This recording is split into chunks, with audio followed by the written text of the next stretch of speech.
Welcome to Learning English, a daily 30-minute program from the Voice of America.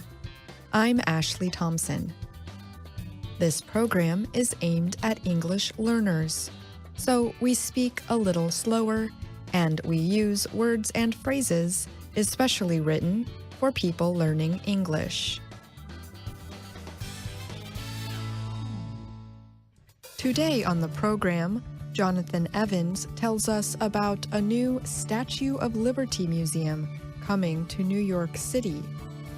And Mario Ritter Jr. brings us this week's science report. We end our program with another episode of The Making of a Nation. But first, the month of December usually marks the beginning of tourism season in Sri Lanka. Visitors come to the Indian Ocean island nation to enjoy its beaches, historic places, interesting nature, and tasty food. Tourism represents about 5% of the country's $87 billion economy.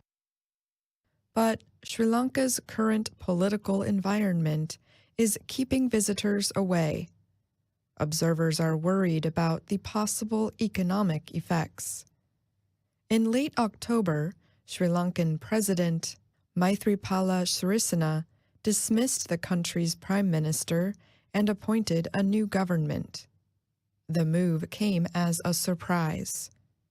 Mahinda Rajapaksa, who replaced Ranil Wickremesinghe as prime minister, lacks a parliamentary majority. A Sri Lankan court has prevented Rajapaksa from taking power.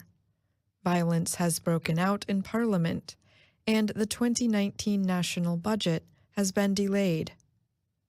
High season for travelers to Sri Lanka usually runs from December to March. Most visitors come from Europe, India, and China. But many trips are being canceled, especially among Europeans. The Reuters news agency received that information from someone working at the National Sri Lankan Airlines. The person asked not to be identified. The person told Reuters the crisis started just when tourists take a decision where to go. It has discouraged many of them. Chandra Mahoti is manager of the high-end Galface Hotel in the Sri Lankan capital of Colombo. She said that 20% of planned visits to the area have been canceled. She said that normally the 200-room hotel would be filled at this time of year. But instead, the hotel has been forced to offer low-cost rates to appeal to tourists. The crisis has also affected business travel. Sanath Ukwate, president of the Hotels Association of Sri Lanka, said some companies have chosen to move their planned events to Singapore, Indonesia, and other places in Southeast Asia.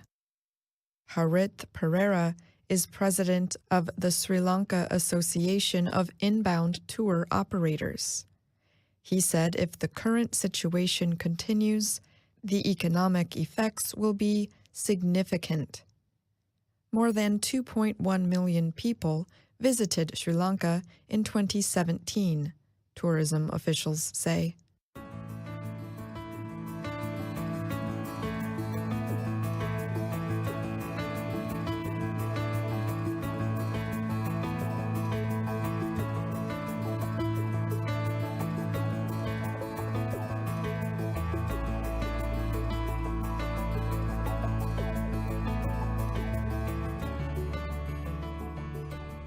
A microscopic organism is causing a huge clam of the Mediterranean Sea to disappear, and ocean scientists are worried. The Shell Clam is the largest shellfish in the Mediterranean. The clam can grow to 1 meter in length.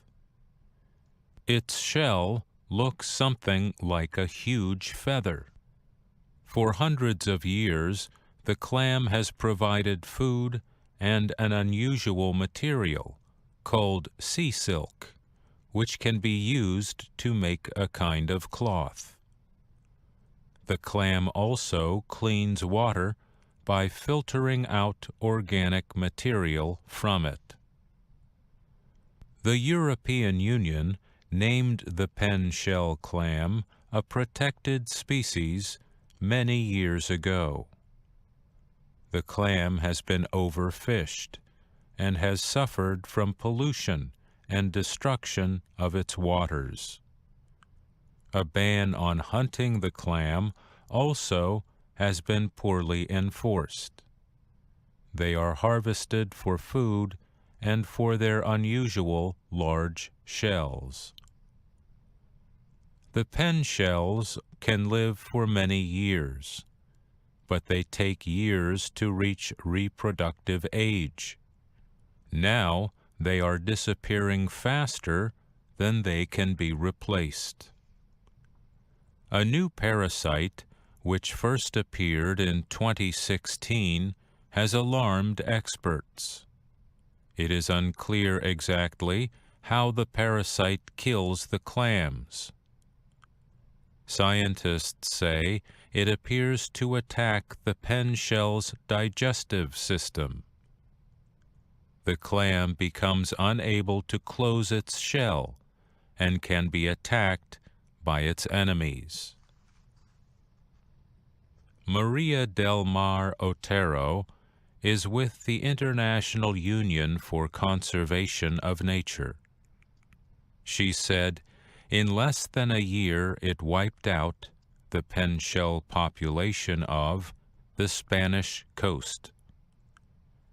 Then waters of France, Malta, Tunisia, and Italy were affected. The suspected parasite is known only by its scientific name, Haplosporidium pinnae. Researchers say it also may be responsible for killing pen shell clams in some Greek waters and those of Turkey and Cyprus. Scientists are now racing to understand how the parasite spreads. This information is needed to protect the clam. Pantelis Katharios is a researcher at the Hellenic Center for Marine Research, or HCMR, in Greece. He said scientists are not sure of anything yet, except that the parasite is spreading quickly. Ioannis Isaris is with HCMR's Institute of Oceanography. He said tests show that the organism, which appears to be killing the clams in Greece, could be the same as the one affecting clams in Spain. This is very fresh for the scientific community, he said. We're still at the stage of recording where it has spread to. Scientists are carrying out tests in Mediterranean countries where the clams are dying. Some areas of Greece have healthy populations of the clams, but in other areas they have disappeared. They have found that only the pen shell clams are affected. A similar species, Pinna rudis, has been unharmed. And they still do not know why the parasite is so deadly to the pen shell clams. The parasites might have come from another species, and for some reason jumped to the pen shell clam. It also is possible that other conditions, including pollution, climate change or water temperature changes could be causing the problem. Catharios said, "Normally, parasites in nature do not have any benefit from harming the host because they depend on the host." He added, "It is not clear what will happen to the pen shell clams or the microorganism affecting them. The big clams could completely disappear, taking the parasites with them." I'm Mario Ritter Jr.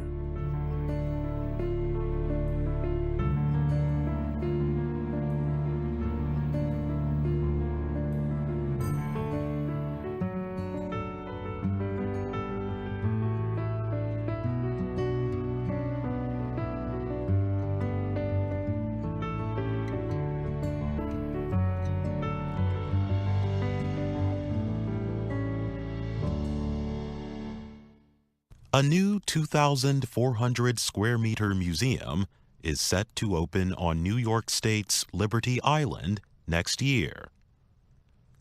The museum celebrates the world-famous Statue of Liberty. The statue was a gift from the people of France to the United States. It officially opened to the public in October 1886. From 1892 to 1954, more than 12 million immigrants passed by the Statue of Liberty as their ships sailed to nearby Ellis Island. Many immigrants later traveled to Liberty Island and saw the statue up close. At the bottom are the words of poet Emma Lazarus, "Give me your tired, your poor, your huddled masses yearning to breathe free." Now, a new museum to honor Lady Liberty is on the way. Nicholas Garrison is a partner with FX Collaborative, a New York-based company that plans and designs buildings. He designed the museum.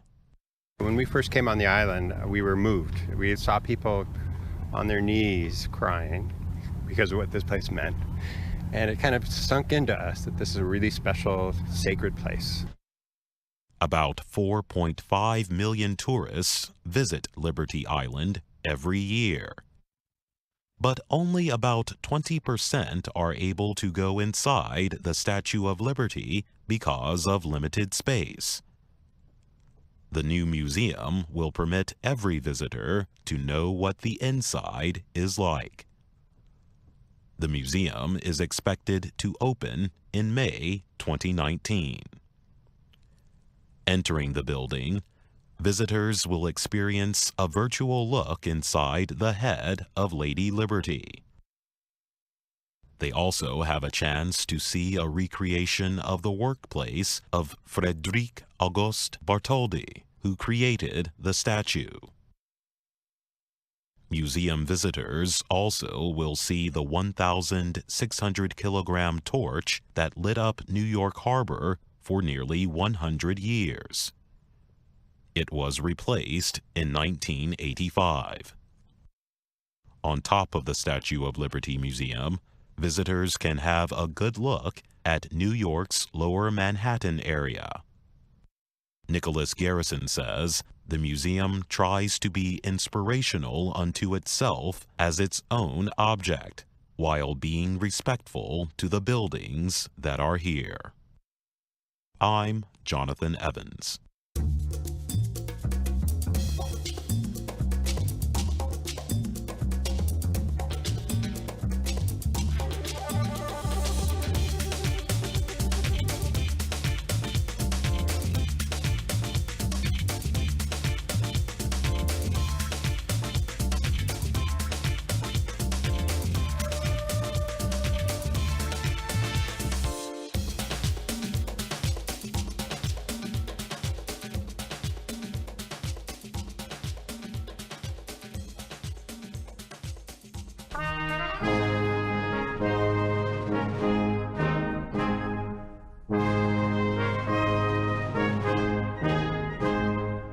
From VOA Learning English, welcome to The Making of a Nation, American History in Special English. I'm Steve Ember.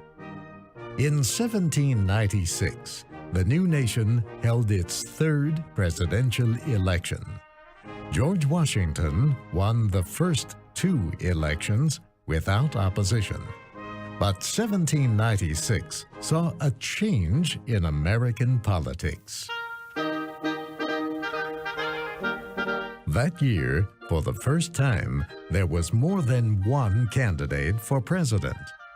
There was also more than one political party.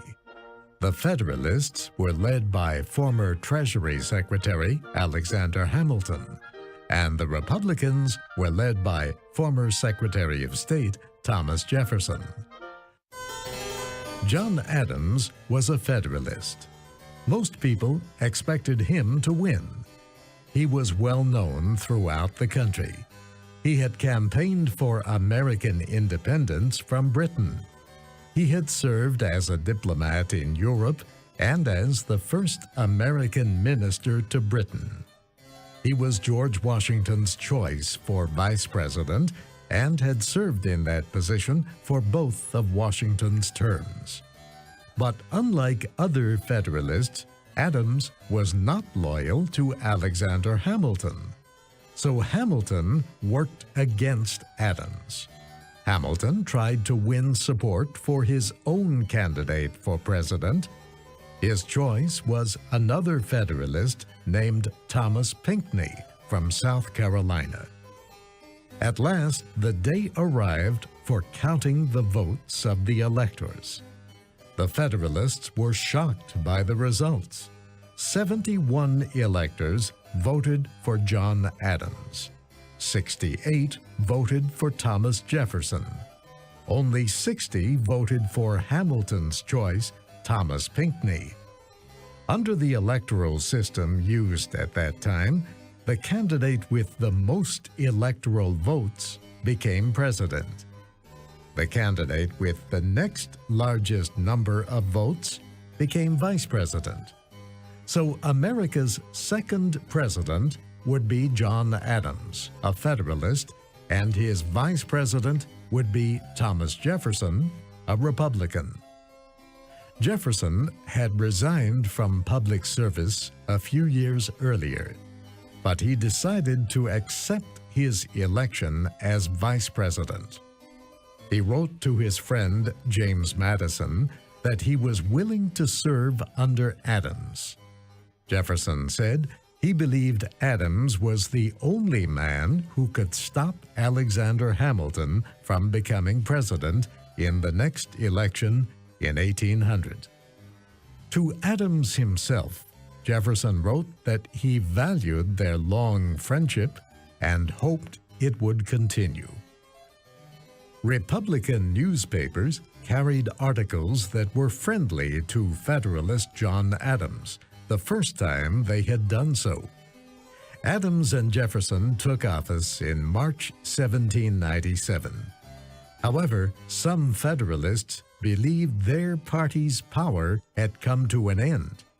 Adams was a Federalist, but, as we said, he was not loyal to the party's leader, Alexander Hamilton. Hamilton, sitting in his law office in New York City, did not lose hope. He knew he still controlled the top Federalist leaders in Congress. More than that, he believed he knew how to control John Adams.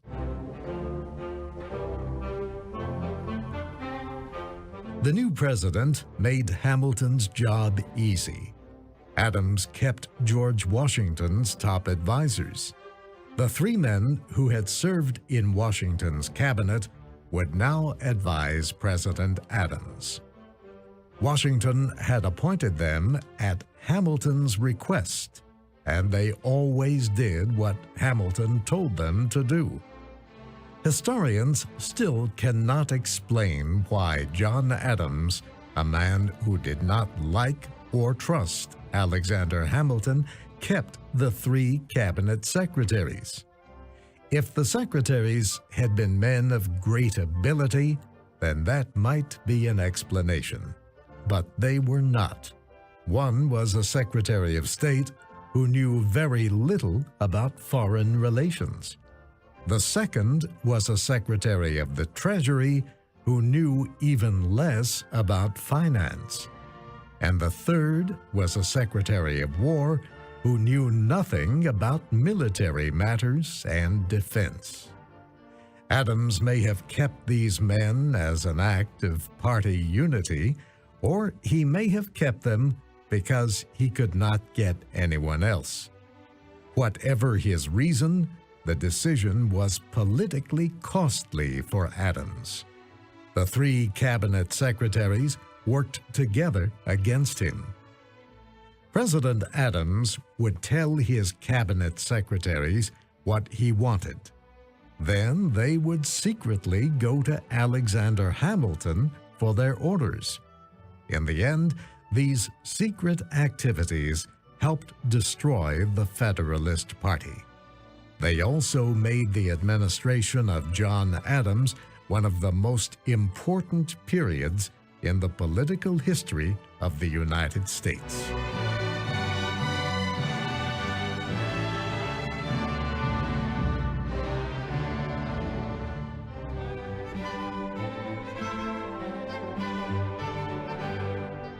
John Adams was born in the village of Braintree, Massachusetts, in 1735. He wanted to be a farmer, but he was sent to Harvard College to study to be a clergyman. He had no interest in that career and became a lawyer instead.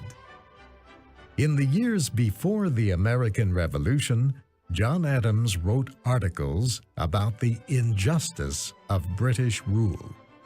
He also became a delegate to the First Continental Congress. He urged the Congress to appoint George Washington as Commander-in-Chief of the colonial armies.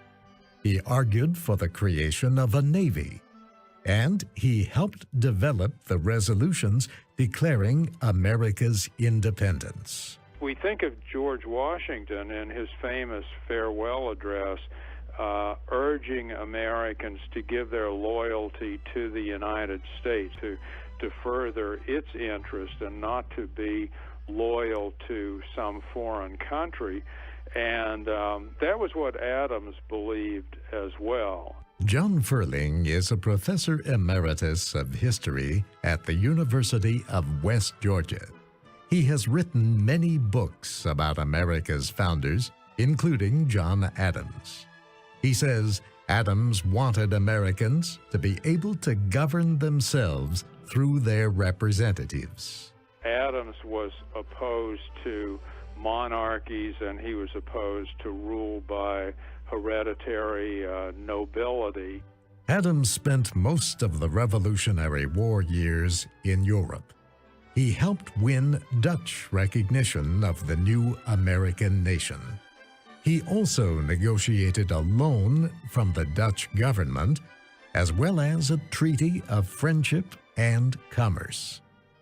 After the Americans defeated British forces, he helped negotiate the peace treaty between the two countries.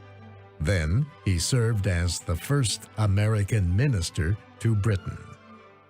Adams was extremely intelligent and was a thoughtful, lively writer. However, John Ferling says Adams often acted very coldly and said little, or he easily became angry. If you thought of adjectives to describe Adams, certainly you would think of words like captious, contrary, gruff, egotistical, short-tempered, whatever. But he says many people liked Adams after they got to know him. He was certainly an excellent conversationalist, and he was filled with ideas, and he wasn't a vindictive person. He seemed to be a very honest person. His best friend was probably his wife, Abigail. They were married for almost 60 years. Joseph Ellis, a history professor at Mount Holyoke College, wrote a book about their relationship. They're the first power couple in American history. She has greater influence on policy than any first lady up until perhaps Eleanor Roosevelt. Joseph Ellis says Abigail Adams did not see herself mainly as a hostess, even though she did lead social events. Instead, he says, the Adamses were a diplomatic team. Another of John Adams' supporters was Thomas Jefferson. This was strange. Jefferson's political philosophy was opposed to everything Adams represented, and the two men did argue, but they were also friends. For the last years of their lives, Adams and Jefferson wrote letters to each other about their memories and about the future of the country. Perhaps Jefferson liked Adams because he respected him for his intelligence. Perhaps he never forgot that Adams had fought hard for American independence. Adams had given many years of his life to the young nation. However, some people just did not like John Adams, but they knew they needed to work with him. Federalist leaders especially appealed to Adams' weaknesses when they wanted his support. For example, they knew Adams was jealous of George Washington. Sometimes, if Adams knew Washington's opinion on a subject, he would purposely offer a different opinion. Yet Washington, like Jefferson, respected Adams. He felt the new nation needed Adams' skills. And John Ferling says Adams also respected George Washington, even though he thought Washington was not always fair to him. Adams' last public appearance was before cadets from the United States Military Academy at West Point. He was a very old man by then. Someone had to help him walk. And, says historian John Ferling, Adams could not say more than a few sentences. But what he did in that speech was he exhorted those would-be officers to model themselves on George Washington and called Washington a great man. Adams' personal weaknesses caused other troubles during his presidency. He belonged to the Federalist Party, but he did not want to become involved in party arguments. And he did not want to make all the compromises necessary in the world of politics. So other Federalists often worked against him. Adams won the presidency in 1796, but his term would be difficult. His own party, the Federalists, did not trust him, and he did not have the support of the general public. The people knew he believed that men of money and position should govern America.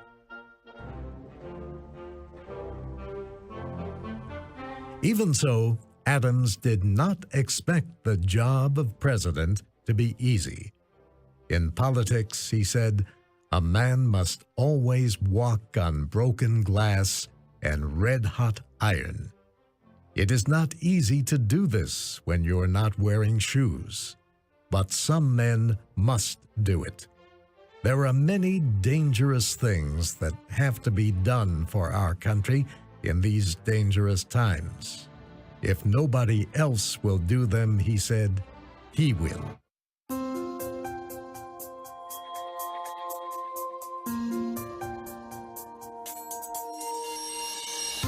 And that's our program for today. Listen again tomorrow for more stories and information from around the world. Thanks for listening. I'm Ashley Thompson.